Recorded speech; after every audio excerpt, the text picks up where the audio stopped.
তাহলে তো অনেক বিপদ হতে পারে। তখন হতে পারে আপনার বিশ্বাস দুর্বল হয়ে যাবে। যদি কেউ সালাহ আদায় না করে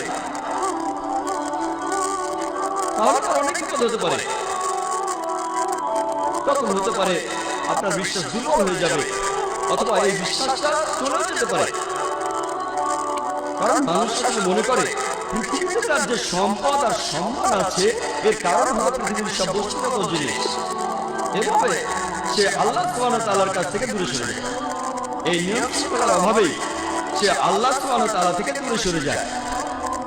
পৃথিবীর বিভিন্ন জিনিসের মোহ থাকলে, বস্তুগত জিনিসে, তাহলে সম্ভাবনা থাকে যে সে অন্যায় কাজ করবে।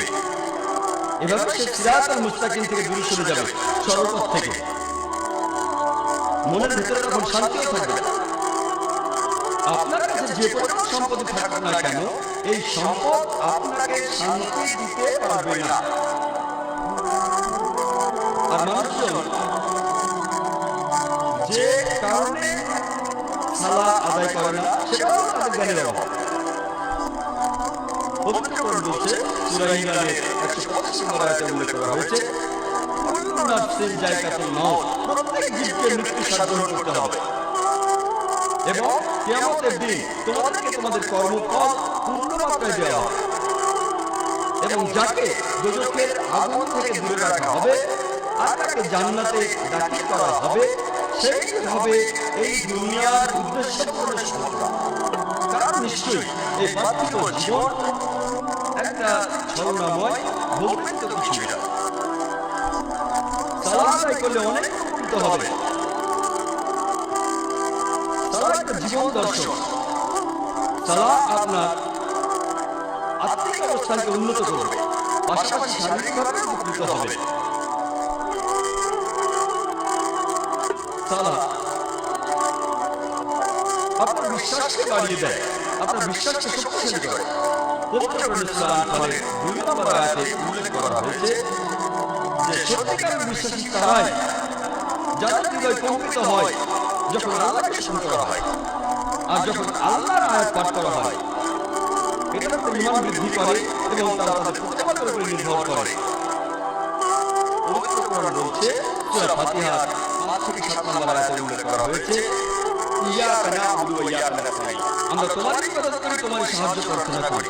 ইহদিনাস সিরাতাল মুস্তাকিম, সিরাতাল লাযিনা আন'আমতা আলাইহিম গায়রিল মাগদুবি আলাইহিম ওয়ালাদ-দাল্লিন। আমাদের সরল পথ দেখাও, তাদের পথ যাদের তুমি অনুগ্রহ দান করেছো।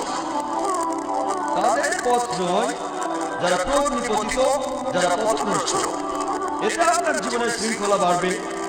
সত্যিকারের মুসলিম সে তার দিন শুরু করে ফজরের সালাহ আদায় করার মাধ্যমে।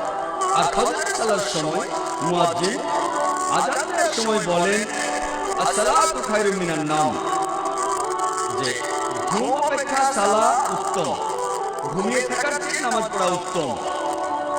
একজন সত্যিকারের মুসলিম দিনের মাঝখানে সালাহ আদায় করে আর সে তার দিন শেষ করে এশার সালাহ দিয়ে ঘুমাতে যাওয়ার আগে। সালাহ এছাড়াও সামাজিক অবস্থান উন্নত করে। সালাহ আদায়ের সময় যে সমাবেশ, সেটা আমাদের ভ্রাতৃত্ব বোধ বাড়ায়, মমত্ব বোধ বাড়ায়, একতা বাড়ায়, আর এটা সাম্যবাদের এক অনন্য দৃষ্টান্ত। সংহতি বৃদ্ধি পায়। সালাহ আদায় করতে গিয়ে সবাই একত্রিত হয় আর তাদের মধ্যে ভালোবাসার বন্ধন জোরদার হয়।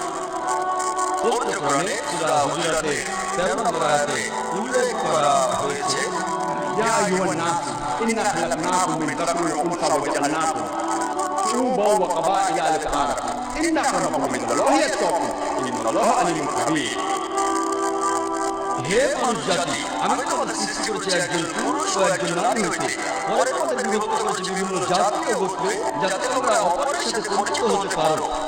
এজন্য নয় যে তোমরা পরস্পরকে ঘৃণা করবে। আর তোমাদের মধ্যে আল্লাহর কাছে সেই ব্যক্তি অধিক মর্যাদা সম্পন্ন যে তোমাদের মধ্যে অধিক মুত্তাকি, অধিক ন্যায়পরায়ণ। নিশ্চয়ই আল্লাহ সকল কিছু জানেন, সমস্ত খবর রাখেন।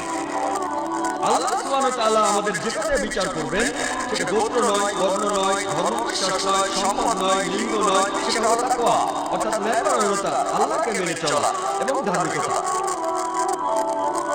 পবিত্র কোরআনের সূরা হুমাযা 1 নম্বর আয়াতে উল্লেখ করা হয়েছে, ওয়াইলুল লিকুল্লি হুমাযাতিল লুমাযা, দুর্ভোগ তাদের যারা সামনে ও পেছনে মানুষের নিন্দা করে থাকে। সালাহ আমাদেরকে বিরত রাখে মানুষের নিন্দা করা থেকে। পবিত্র কোরআনে সূরা হুজুরাতের 11 নম্বর ও 12 নম্বর আয়াতে উল্লেখ করা আছে, ইয়া আইয়ুহাল্লাযীনা আমানু, হে মুমিনগণ, তোমাদের মধ্যে কোনো পুরুষ যেন অপর পুরুষকে উপহাস না করে, কেননা যাকে উপহাস করা হয় সে উপহাসকারী অপেক্ষা উত্তম হতে পারে। কোনো নারী অপর নারীকে যেন উপহাস না করে, কেননা যাকে উপহাস করা হয় সে উপহাসকারী অপেক্ষা উত্তম হতে পারে। একে অপরের প্রতি তোমরা দোষারোপ করো না এবং তোমরা একে অপরকে মন্দ নামে ডেকো না। ইয়া আইয়ুহাল্লাযীনা আমানু, হে মুমিনগণ, তোমরা অনুমান হতে দূরে থাকো, কারণ অনুমান কোনো কোনো ক্ষেত্রে পাপ। একে অপরের গোপনীয় বিষয় সন্ধান করো না এবং একে অপরের পশ্চাতে নিন্দা করো না, পেছন থেকে নিন্দা করো না। তোমাদের মধ্যে কি কেউ তার মৃত ভাইয়ের গোশত খেতে চাইবে? পবিত্র কোরআন বলছে, যদি পেছন থেকে নিন্দা করেন তাহলে আপনি যেন আপনার মৃত ভাইয়ের গোশত খাচ্ছেন। কারণ মৃত ভাইয়ের গোশত খাওয়া হলো দ্বিগুণ অপরাধ। খাদ্য হিসেবে মানুষের গোশত খাওয়া একটা অপরাধ। এমনকি ক্যানিমালরা যারা মানুষের গোশত খায় তারাও কখনো তাদের মৃত ভাইয়ের গোশত খায় না। কোরআন বলছে, যদি পেছন থেকে নিন্দা করেন তাহলে দ্বিগুণ অপরাধ করছেন। অপরাধটা এমন যেন আপনি মৃত ভাইয়ের গোশত খাচ্ছেন। কোনো প্রমাণ ছাড়া কারো ব্যাপারে নিন্দা করো না, এটা পাপ। আর কারো পেছন থেকে নিন্দা করা হলো দ্বিগুণ পাপ, দ্বিগুণ পাপ। আর আল্লাহ সুবহানাহু ওয়া তাআলা এখানে তিনি নিজে উত্তর দিয়েছেন, তোমরা তাকে ঘৃণ্য মনে করো। সালাহ এটা আমাদের ব্যবসা ক্ষেত্র এবং দৈনন্দিন কাজের মধ্যে সত্যবাদিতা এবং সত্যকে বাড়ায়।